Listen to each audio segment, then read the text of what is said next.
Уважаемый Радий Фаритович, уважаемые коллеги, на прошедшей неделе в республике произошло 123 пожара, при которых погибли 8 человек, пострадали 5 человек. К сожалению, среди погибших имеются 3 малолетних ребенка. 24 января при пожаре в селе Октябрьский Иглинского района погибли 2 ребенка, полуторагодовалая и 5-летняя девочки, вместе с матерью. Вернувшись домой, мать бросилась в полыхающий дом, к сожалению, обратно не смогла выбраться. В этот же день в селе Первомайка Учелинского района пожар стал причиной гибели 2-летней девочки. 5-летний сын был спасен отцом. В обоих случаях в момент возникновения пожара дети находились дома одни, без взрослых. Уважаемые родители, не оставляйте малолетних детей без присмотра. Не соблюдая это правило, можете потерять самое дорогое – своих детей. Произошло 2 падения с высоты.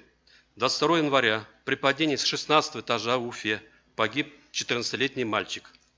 27 января, упавший с 15-метровой высоты на строительной площадке, 36-летний мужчина госпитализирован.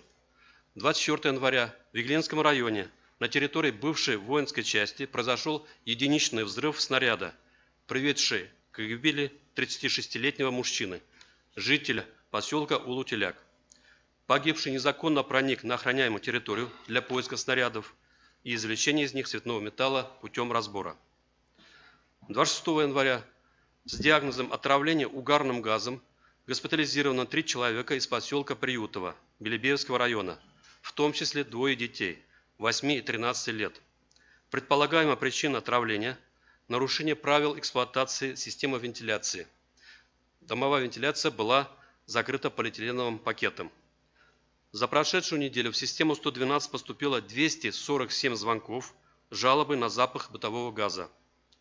21 января в Уфе по обращению жителя многоквартирного дома по улице Артезианская выявлена неисправность газоотводной системы в квартирах.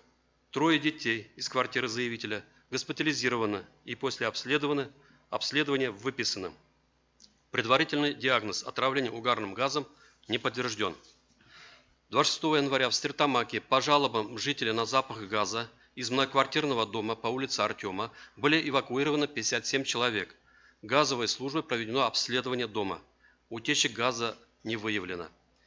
Призываем жителей республики оперативно сообщать систему 112 о запахе бытового газа, соблюдать меры безопасности при пользовании газовыми приборами, самостоятельно не производить их установку и перестановку, выполнять правила эксплуатации систем вытяжной вентиляции.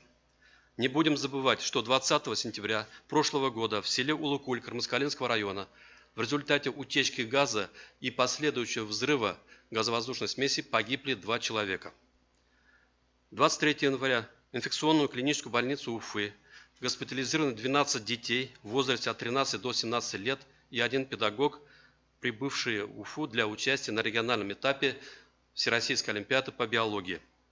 Управлением Роспотребнадзора начато эпидемиологическое расследование в ресторане гостиничного комплекса «Амакс Турист Отель», где питались госпитализированные. У них выявлена норовирусная инфекция.